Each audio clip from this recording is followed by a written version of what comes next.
เฮ็ดบุญแจกเขาอุทิศไปหาต่างกองบุญเฮ็ดต้นเฮ็ดกันต่างๆนานาอันนี้ก็ตามประเพณีก็แล้วแต่สิมีดอกเราเรื่องแจกเขาก็ได้มีหน่อยมีหลายก็บ่เป็นหยัง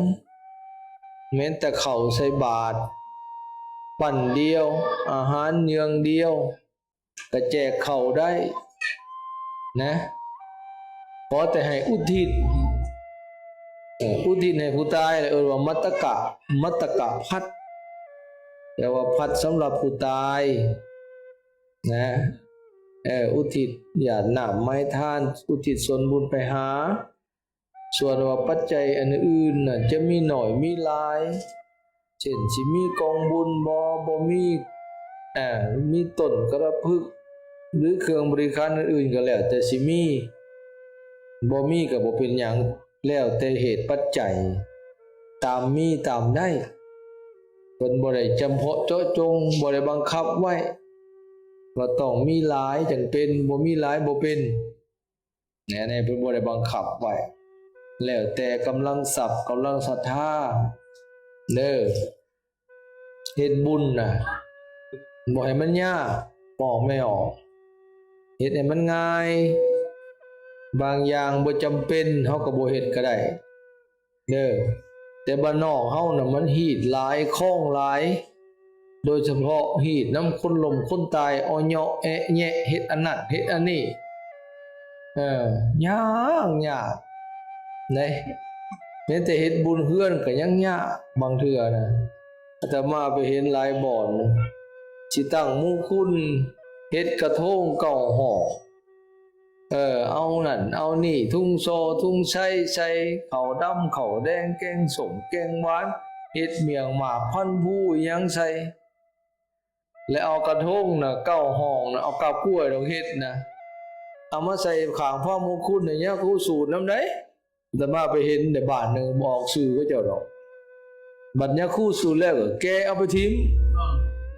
เฮ็ดพิสังแน่บ่จำเป็นน่ะเด้อย่าเขาเจ้าเคยถามยะทานเฮ็ดบ่ยะทานเมียงหมากเฮ็ดยะทาว่าตำดีๆเอาหำหมักมี่มานำหมากทั่วแห่พ่อเอามาเค้นยะทานนี่ตัวเฮ็ดก็ได้แต่เอามาเค้นยะทานสิฉันให้ตัวจะไปเฮ็ดเฮาน้อยๆโทปูมือโทเล็บมือนั่นกินก็บ่ได้เฮ็ดไปเฮ็ดวิสังอันนั้นก็เลิกได้แล้วนะพระมงคลเนี่ยเป็นมงคลน้ำมนต์น้ำสมปอยก็พอแล้วสิเอามาให้พี่สั่งเฮ็ดให้พี่เนี่ยบ่จำเป็นนะกันเฮ็ดแล้วเอาไปโลดให้หมอสะกกสะกากไปเว้าบูชาน้ำเข้มหัวน่ะบ่ต้องมาสูตรก็ได้นะอันนี้สูตรข้างในแหละเอาไปถิ่มโยเนี่ยประมงคลให้เอาไปถิ่มคันเฮ็ดเทื่อหน้าแล้วกินเบิดหั่นเอามันคูณนี่ของไผมงคลนี่ว่าเนาะอาตมาเห็นได้อีบ้านนึงอาตมาก็ไปเทศให้นะอันเฮ็ดเพิ่นสู่มงคลแน่ไปมงคลเพิ่นแก้ไปทิ่มอีหยังน่ะตัวเป็นมงคลก็เอาไว้ตัวจักไปได้ขึ้นมาบ่ได้อยากหัวอันนั้นแหละอย่าว่าเฮาเห็นจันบางสิ่งบางอย่างหีดบางสิ่งบางอย่างแนวบ่จำเป็นเฮาก็บ่ต้องไปเฮ็ดก็ได้ทุกสิ่งทุกอย่างญาติโยมทั้งหลายอันที่ว่าฮีดน่ะก็คนเฮานี่แหละเฮ็ดขึ้นเฮานี่แหละประดิษฐ์ประดอยขึ้นมาเด้อที่แท้ก็มันบ่ได้มีแล้วแต่เฮาถือผีก็บูชาผีบูชาเทวดาก็หาเครื่องไหว้เครื่องบูชาเครื่องสังเวยต่างๆนานาบูชาด้วยหมากไม้เขาตอกดอกไม้ของหอมของหวานของข้าวเห็นบอกบูชาผีไปจับผีก็มีลาบก้อยซอยแซมีเหล้ามียาแล้วอันนั้นมันก็สารพัดแต่แน่บูชาแหละแต่ว่าเฮาบูชาพระรัตนตรัยนั้นบ่จำเป็นก็เนี่ยว่ากันบูชาพระล่ะมีแต่ดอกไม้ธูปเทียนคันธรสาของหอมเฮาสิได้ยินตลอดอันนี้เห็นบ่ดอกไม้ธูปเทียนคันธรสาของหอมเท่านี้ก็พอแล้วนะขันหาขัน แต่หรือว่าท่านบอกมักเบ่งบุญนี่ก็พอแล้วนะง่ายๆนี่นะนี่เฮาบ่ได้บัญญัติเฮ็ดบุญหยังก็อย่าเด้อญาติโยมเด้อสิแนะนำให้บุญในทางพุทธศาสนานั้นเพิ่นบ่ได้จำเพาะเจาะจงเพิ่นบ่ได้บังคับกะเกณฑ์บ่ได้มีว่าคันมีสิ่งนี้จังเป็นคันบ่มีแล้วบ่เป็นคันบ่มีแล้วบาปคันบ่มีแล้วขวงบ่ได้เว้าไว้ในหั่นบ่มีบ่มีก็บ่เป็นหยังมันบ่มีเฮาบ่แต่งก็บ่ผิดเพราะเพิ่นบ่ได้บังคับไว้บ่ได้หมายขาดโทษว่ามันสิบ่ดีบ่งามมันสิบาปเป็นกรรมเพิ่นบ่ได้เว้าไว้ในนั้นจังซั่นถึงบ่มีก็บ่เป็นหยังเนาะบางสิ่งบางอย่างจังซั่นให้เฮ็ดสบายนะมีหยังก็ได้พระเพิ่นก็บ่ได้จำเพาะเจาะจงบ่ได้ว่าต้องเฮ็ดให้ได้ในนั้นต้องเฮ็ดได้นี่บ่ได้ก็บ่เป็นหรือบ่ได้อาตมาบ่รับได้เงินแจกแม่ยะครูเขามีกองบุญอาตมาบ่ไปได้ผิดศีลผิดธรรมผิดวินัยบ่มีเพิ่นบ่ได้บังคับไว้จังซั่นเฮ็ดแนวใดก็ได้สมมุติเฮาสิถวายเป็นผ้าขาวมีบางมีกันมีเครื่องสังฆทานอันใดก็เอามาโมมาทานมาถวายพระสงฆ์เพิ่นก็แล้วคือกันมีกองบุญก็ได้บ่มีก็ได้อันเขาว่ากองบุญนี่เด้อญาติโยมเด้อพอเฮาไปยึดติดแต่กองบุญคือเม่งคือเตียงนั้นที่จริงกองบุญน่ะความหมายว่ากองหมายเขาเอามารวมกันหลายสิ่งหลายอย่างเอามารวมกันเป็นกองบุญก็คือความดีนี่พระคักตัวนี้เด้อคันความดีเอามากองไว้สิ่งใดที่เฮาทำดีทุกอย่างเป็นบุญหมดเป็นกองบุญหมดเดี๋ยวนี้เฮ็ดหยังว่ากี้นี่ไหว้พระได้เหรอหับศีลให้ทานนี่มาบริจาคเป็นเงินเป็นข้าวเป็นของเป็นผ้าเป็นหยังเครื่องสังฆทานนี่อันนี้ให้ทานก็ได้ฟังสูตรปริตามงคลอันนั้นก็ได้ฟังเทศเดี๋ยวนี้ก็ลังเฮ็ดอยู่นี่ฟังเทศนี่ก็เป็นบุญเห็นบ่การสงเคราะห์ช่วยเหลือการมาเฮ็ดมาช่วยกันจัดกันแต่งกันจับกันโจมในเวียงในบุญนี่เป็นบุญทั้งนั้นแม้แต่มาแต่งอยู่ครัวกินมาล้างถ้วยล้างบ่วงสวยงานสวยอันเป็นบุญอันเป็นสิ่งที่ดีน่ะเป็นบุญทั้งนั้นหลายอย่างเอามารวมกันก็เลยเป็นกองบุญนั่นให้ทานรักษาศีลฟังเทศน์ฟังธรรมแม่นบ่หลายอย่างเอามารวมกันได้บุญหลายๆแนวเอามากองไว้ในไสกองไว้ในกายในใจของเฮากายวาจาใจของเฮาเห็นบ่คิดดีเฮ็ดดีเว้าดีเป็นบุญนั่นได้บุญบ่แม่นแต่ได้เม้งนั้นหลายๆอย่างเอามารวมกันถ้าเกิดว่ากองบุญกองแห่งความดีเด้อได้หลายแล้วบ่ได้มาแต่เม้งนั่นบ่ได้มาแต่ว่าอันกองอัฏฐะอันนั้นกองอัฏฐะอันนั้นก็หมายถึงการให้ทานนั่นเองอยู่ในหมวดของการทานหมดเป็นอามิสทานเป็นอามิสทาน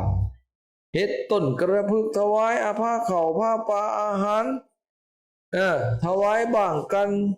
เครื่องสังฆทานอื่นๆอันนั้นแม่นจัดเป็นในทำบุญด้วยการให้ทานเบิดเป็นทานามัยเบิดก็เป็นกองหนึ่ง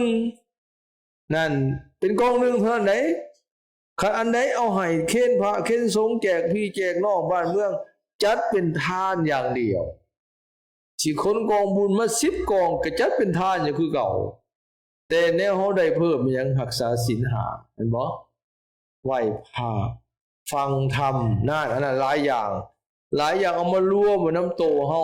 ก็เลยได้เป็นกองบุญบ่ได้หมายถึงกองบุญในเม่งซะแล้วบาดนี้กองหลายๆอันหลายๆบุญมารวมไว้ในโตเฮาก็ได้กองบุญแม่นบ่ งานเข้าใจไหมกว้างๆได้ไหมอันนี้ปฏิกอกตั้งแต่แม่งหามไปว่ากองบุญกองบุญจะให้ทานอันเดียวนั้นรักษาศีลไปลืมไปเสียไหวพระภาวนาฟังเทศน์ฟังธรรม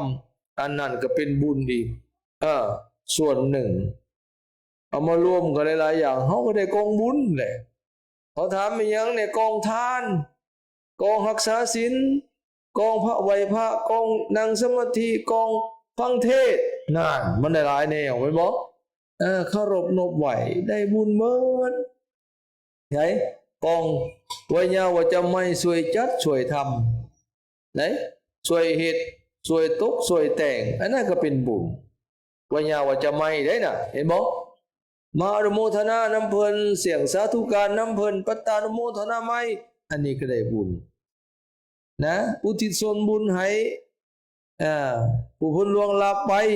อันนี้ก็เป็นบุญปฏิฐานใหม่มันได้หลายๆอย่างเอามารวมกัน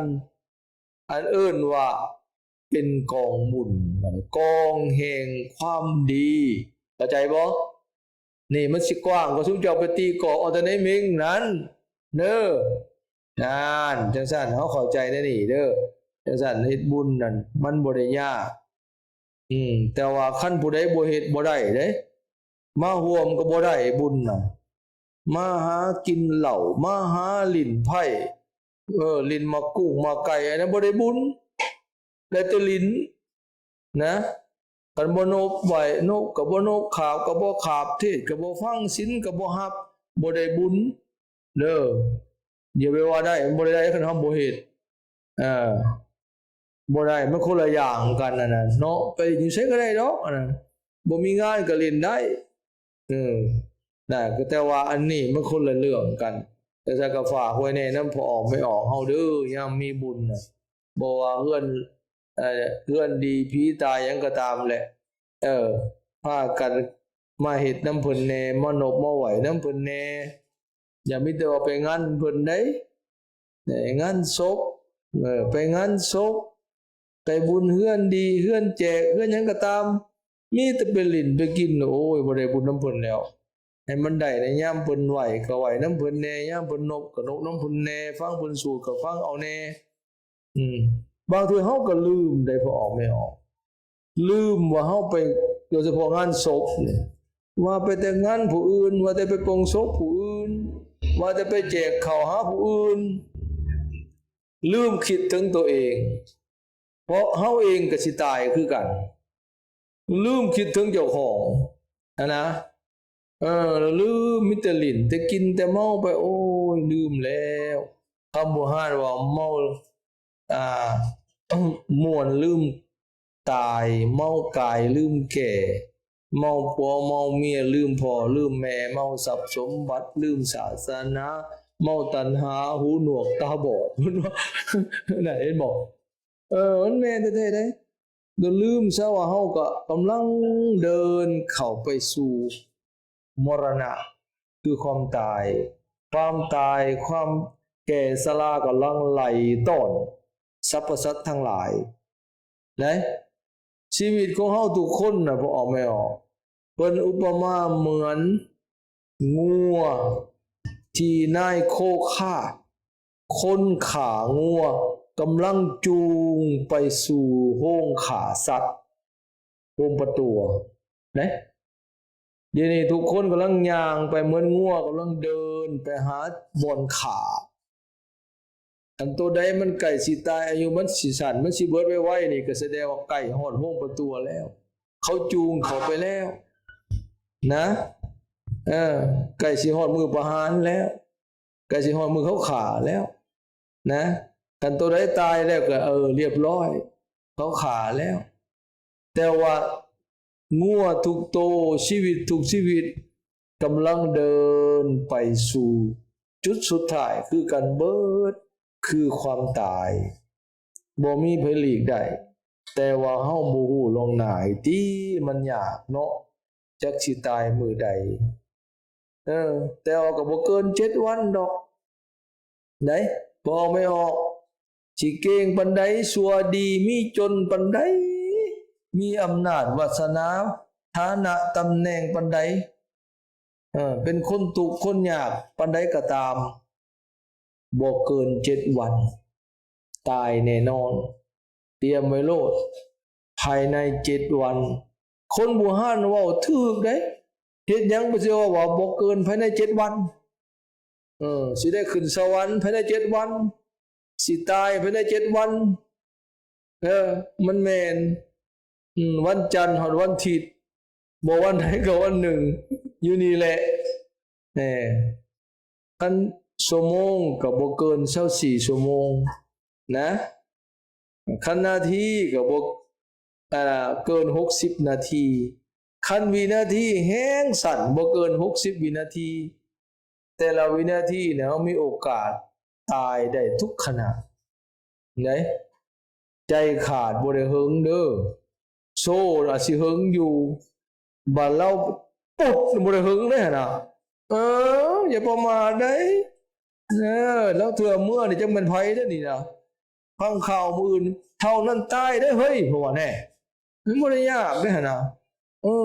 จังซั่นเฮาอย่าได้ประมาทเด้อพอออกไม่ออกให้สั่งสมบุญไว้แน่อย่าประมาทหลายไปจักก็ได้เฮือนบ่เคยนกบ่เคยไหวบ่เคยฟังเทศน์ฟังธรรมนำเพิ่นจักเทื่อมีแต่ไปลิ้นไปกินโอ้ยเสียดายเด้เกิดมาจนสิเฒ่าก็จนสิเข้าโรงแล้วยังประมาทอยู่หั่นนะอันนี้แหละให้ได้บุญนำเพิ่นบ่ว่าดอกบ่ได้ห้ามดอกแนวอื่นเนี่ยครูก็บ่ได้มาอยู่นำเบิดมื้อดอกแต่ยามทำพิธีนะให้ป้าให้ว่างซะก่อนแนวลิ้นแนวกินหยังก็ว่างซะก่อนมานั่งมานบมาฟังอยู่นอกฟังอยู่ในก็อย่าเวลาเพิ่นสูตรก็นบเวลาเพิ่นพาไหว้พระหามศีลก็ไว้เวลาเพิ่น เทศน์แสดงธรรมก็ฟังด้วยความเคารพอยู่ไสก็ได้บุญน่ะแต่คันเฮาเฮ็ดแนวอื่นเฮาบ่ใส่ใจเฮาลิ้นเฮากินเฮาเมาโอ้ยบ่ได้แล้วอันนั้น ประมาทแล้วจังซั่นแหละจังซั่นทั่วเฮายังมีชีวิตอยู่นี่ให้เฮาตั้งใจเฮ็ดตั้งใจทำแน่บ่แม่นให้เขามัดมือตอนยังมือนบบ่นบนบได้ยกมือขึ้นเว้าได้ปากเป็นสูดได้ก็บ่สูดหรือบ่เว้านำเพิ่นบัดตายแล้วเขามัดมือเอาดอกไม้เหน็บใส่จ้างก็เว้าบ่ได้เอายัดเข้าแป้น6แผ่นตอกตะปูอัดมิดใส่หม้อยเคาะโลงให้ลูกมาเอาหยังก็บ่มาสุดท้ายก็ไฟจูดแล้วโยมพี่บาลเอาไปบ่แห้งนะจักไปขึ้นสวรรค์ก็ใครแน่เนาะไปลงนรกเอาไปเป็นผีเปรตเป็นสัตว์เดรัจฉานโอ้ยแล้วชาติแล้วนะทุกข์แล้วนะตอนนั้นแก้ยังบ่ได้แล้วมีแต่ลงอาญาอย่างเดียวมีแต่รับกรรมอย่างเดียวดังนั้นเฮาเกิดเป็นมนุษย์นี่อยู่กลางๆประเสริฐแล้วเป็นบ่อนมาแสวงหาบุญมาบ่อนแสวงหาบาปอยู่ในนี้แสวงหามรรคผลนิพพานก็อยู่ในโลกมนุษย์อันนี้แต่เราเกิดมาเป็นคนดีแล้วขั้นต่ำกว่ามนุษย์โอ้ยเป็นตาย้านได้พอออกไม่ออกเว้ยเป็นหยังต่ำกว่ามนุษย์ตกนรกเป็นผีเปรตเป็นสัตว์เดรัจฉานเป็นอสุรกายโอ้ยทุกข์ทรมานแท้ๆยิ่งไปต้นนรกโอ้ยแห้งแสบเผ็ดแสบร้อนนับประมาณบ่ได้ไปนรกนั่นแห้งอายุยืนพวกนั้นได้พวกต้นนรกน่าได้เกิดน่าได้ไปเกิดไปค้านเป็นแนวอื่นเผาใหม่ถ้าเกิดไว้กลางคืนมียามสบายเลยนะมีแต่ความทุกข์ทรมานอยู่ตลอดกาลนานจังซั่นเฮาจะได้ประมาทเด้อบาปมีจริงบุญมีจริงได้สวรรค์นรกมีจริงพระพุทธเจ้าทรงสอนไว้พระพุทธเจ้าเพิ่นตรัสรู้เพิ่นมีหูแก้วตาทิพย์เพิ่นเห็นโลกนี้โลกหน้าเพิ่นบ่ฮ้อนสิไปแต่งนรกมาขู่ให้คนย้านบ่แม่นแต่งเรื่องสวรรค์มาอยู่ให้คนเฮ็ดบุญสิ่งที่พระองค์ทรงหูทรงเห็นเป็นความจริงทุกประการมีแท้ไดสั่นเฮาบ่เกิดมาเป็นมนุษย์สุดประเสริฐยังมาพบพระพุทธศาสนาแล้วเพราะมีพระมีสงฆ์มีวัดมีว่าแล้วอย่าประมาทฮีบทำบุญทำกุศลไว้ไปเอาตนใจสิขาดเฮ็ดหยังก็บ่ได้หรือเฒ่าแห้งป่วยแห้ง หรือช่วยแล้วมันบ่ได้ตอนยังมีชีวิตยังมีไปมาได้เฮ็ดหยังได้เว้าจาได้ฮีบเฮ็ดฮีบทำเอาบ่แม่นว่าแต่ให้ทานคือออกมาแล้วทานก็แล้วแต่ปัจจัยมันมีรักษาศีลภาวนาฟังเทศน์ฟังธรรมคือเดี๋ยวนี้แหละได้บุญนะนี่ก็ตั้งใจนะไหว้พระก็ได้บุญรับศีลก็ได้บุญฟังเทศน์ฟังธรรมก็ได้บุญให้ทานก็ได้บุญเป็นคนดีบ่กินเหล้าบ่ฆ่าสัตว์ตัดชีวิตบ่ลักมกยกหอบ่ประพฤติในกามบ่ขี้ตัวบ่เว้าคำหยาบช้ากล้าแข็งก็เป็นบุญนั่นเป็นลูกที่ดีของพ่อของแม่เป็นพ่อแม่ที่ดีของลูกเป็นผัวเมียที่ดีของกันและกันเป็นศิษย์ที่ดีของครูเป็นครูที่ดีของศิษย์เป็นมิตรสหายที่ดีต่อกันเป็นผู้นำที่ดีเป็นลูกบ้านล้านเมืองที่ดีเนี่ยเป็นนักบวชเป็นอุปสมบทกาที่ดีเฮ็ดหน้าที่ให้มันดีมันถูกมันต้องตามศีลตามธรรมอันนั้นก็ชื่อว่าทำดีอันนั้นก็ชื่อว่าทำบุญเฮ็ดถูกต้องทางกายทางวาจาทางใจเด้อเอาฝากไว้ให้เป็นข้อคิดพินิจพิจารณาเล็กๆน้อยๆสำหรับมื้อนี้ญาติทานนานๆได้มาเทศน์เทื่อหนึ่งบ่ได้มาเทศน์ได้งานใหญ่งานวัดงานว่าบ่ค่อยได้มาพอได้มาแต่งานคนตายกับงานแจกก็เลยมาแจกทำให้จักหน่อยเด้อให้ได้ยินนำกันพอได้กายหูก็เอาจักมันเข้าหรือบ่ดอกไม่ออกเข้าหูอยู่บ่แถวนี่หรือกายหูเออ เข้าหูซ้ายออกหูขวาเข้าแล้วเอาไปปฏิบัติเด้เด้อบ่แม่นได้ยินก็ได้ยินไปซื่อๆคือเป่าปีหูควายนี่ก็แล้วชาติแล้วเนาะให้มันได้ประโยชน์ให้มันได้ปัญญาให้มันได้เอาเป็นแนวทางปฏิบัติเพื่อละชั่วเพื่อทำดีเพื่อเฮาจะได้ปฏิบัติดีปฏิบัติชอบตามหลักธรรมคำสอนของพระพุทธเจ้าเอาในแต่ที่สุดนี้อาตมาภาพขอน้อมนึกคุณพระพุทธคุณพระธรรมคุณพระสงฆ์แต่บุญกุศลใดที่เฮาได้กระทำไว้แล้วจงมาน้อมนึกเอาเป็นที่จ้างที่เพิ่งมากำจัดทุกโศกโรคภัยไข้เจ็บขอให้เจริญงอกงามไพบูรย์พูนสุขในชีวิตของตนเจริญในศีลในธรรมให้ยิ่งขึ้นไปจนตราบเท่าถึงความพ้นทุกข์คือพระนิพพานพุทเถิ